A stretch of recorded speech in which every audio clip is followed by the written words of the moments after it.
becoming a six-figure freelancer is the end goal for many of us. It's what we think is going to sort of sort you out for life. You know, you hit six figures and boom, that's it. You're done.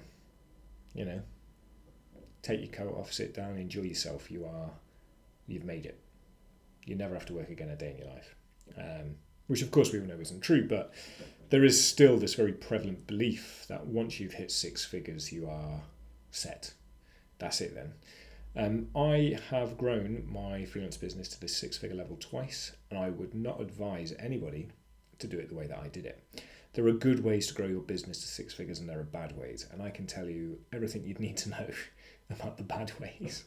So I'll tell you first what earning six figures isn't. Now, you know, I didn't earn multiple six figures. I didn't earn 2, 3, 400,000. You know, we're talking in between that 100 to 150 range, which is a decent amount of money. Don't get me wrong. Very happy to have made that much.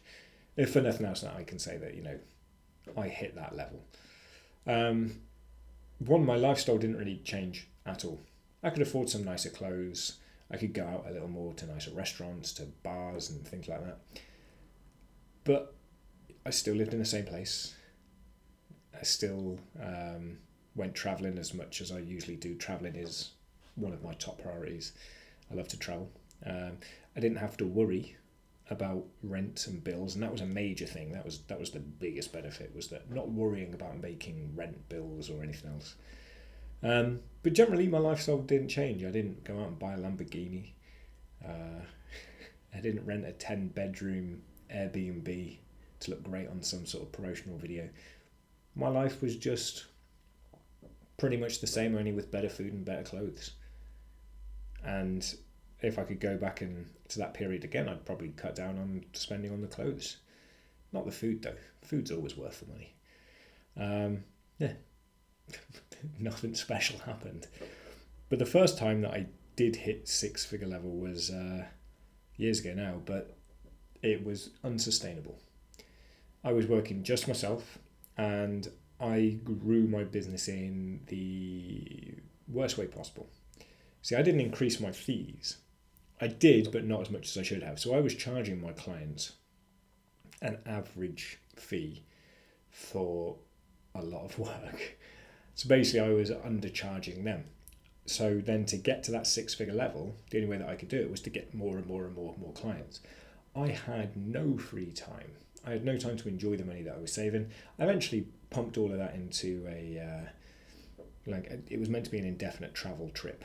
You know, I did 2.5, 3 months in California, went down to Mexico for a month, then I had to go back up to New York for a conference, and then I had this trip planned where I'd go from New York down to Colombia and work my way all the way down through Central South America, as many countries as possible till I hit Argentina.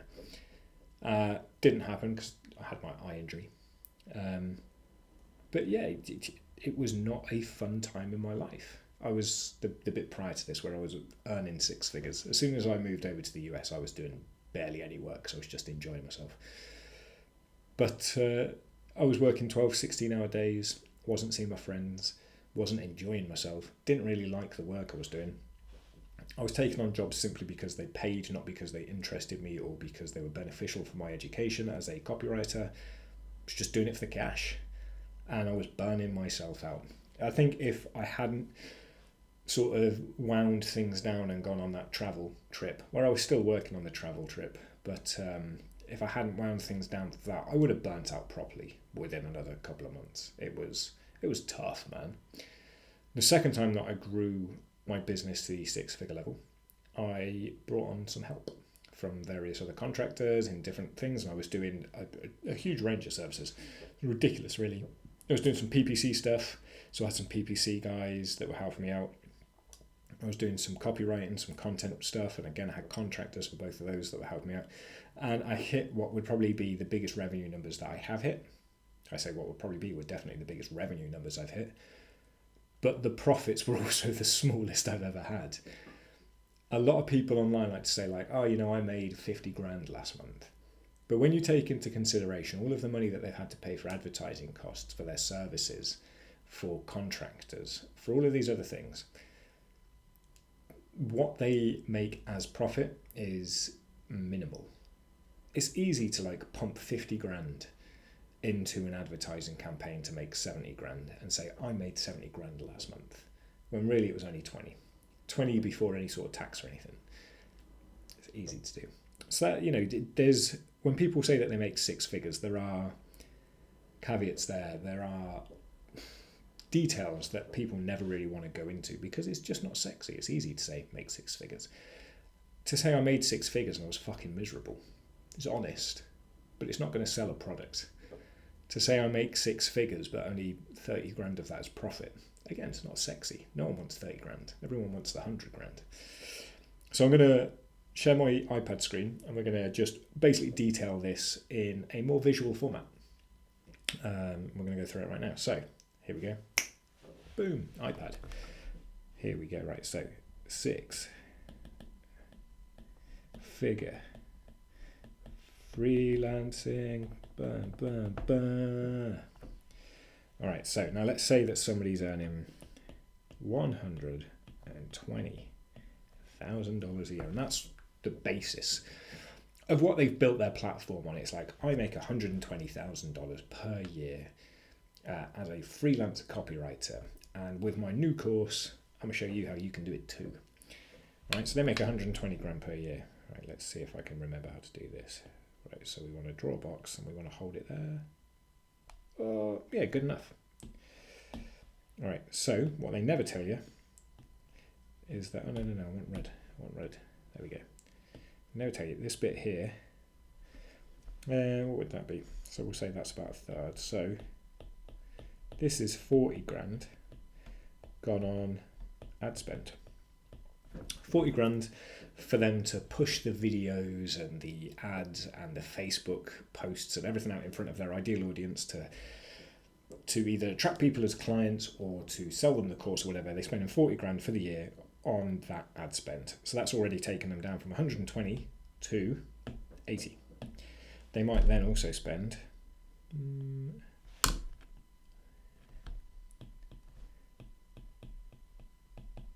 20,000 on contractors. Again, slowing it down, so now it's 60 grand for the year. And these are all made up numbers, but you know, it could be a lot less, it could be a lot more. I know people who spend less, I know people who spend more. It depends, right? And then they might spend, let's say, 10 grand. Whoop. On the services to keep the business running. So, you know, email service providers, if they're using something that helps them optimize Facebook ads or whatever, something like, you know, Shoelace, any of the services that keep their business running, they're spending 10 grand a year on that. So of that 120 grand, 40, 50, 60, 70 of it is costs to keep that business running. So then that leaves them with, let's put this bit in green, because green is the color of money, and put some dollar bills in. This is their profit. And so after all of this, what was it? It was 70, so that would be a profit of 50k. Again, it's not a bad wage at all to have that as your profit. It's all right, but of course that then, at least in the UK, if you're running this as a limited company, you're going to be charged your corporation tax, on that 50 grand because that's your profit. So that's not your take home, that's your pre-tax number. So then let's compare this to somebody else who is a solo freelancer, and they're only making 80 grand a year. They've not quite hit that really lovely level of 100 grand. Do you know what? Maybe we should make that a bit lower. No, this one. Let's go for 60k a year. However, of that 60k, they have no ad spend because it's just them. They're just, you know, churning out blog content and pushing it out to the right audiences. They're doing direct outreach. They're doing all of those sort of things. They're not using contractors because they're doing the work themselves. What they are doing is they will pay some services for the year. So let's say, but because it's So they may be paying $5,000 for the year, which is high, I think, for services. Should be lower than that if it's just beyond that, they have no real costs of keeping their business going. Do you know what? I'm going to add an extra cost in because this is a cost that everybody should factor into their budgets. Let's put it as orange. No, let's go different. Purple. Purple's a cool colour. And so then they also have a $5,000 education budget for courses and stuff. Courses, books, whatever. Seminars, all that stuff. Thing is then, the dog's boofing outside. All of this that's left is profit, right? Should have just coloured it in green. So they might not have that big revenue number, but the profit is exactly the same. They've come out at the end with $50,000 of profit. Now, of course, this isn't a complete breakdown of which is better and how you can get some sort of thing sort of tax exempt because of business expenses, all of this sort of stuff.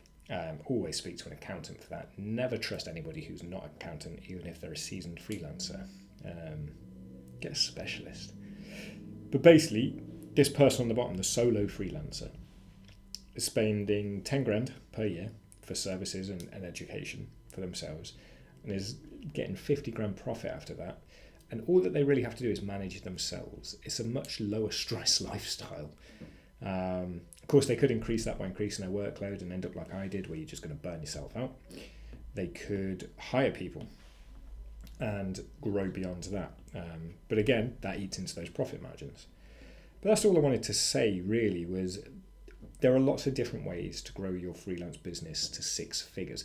But don't think that 6 figures is this wonderful, wonderful thing that once you've made it as a copywriter, as a freelancer.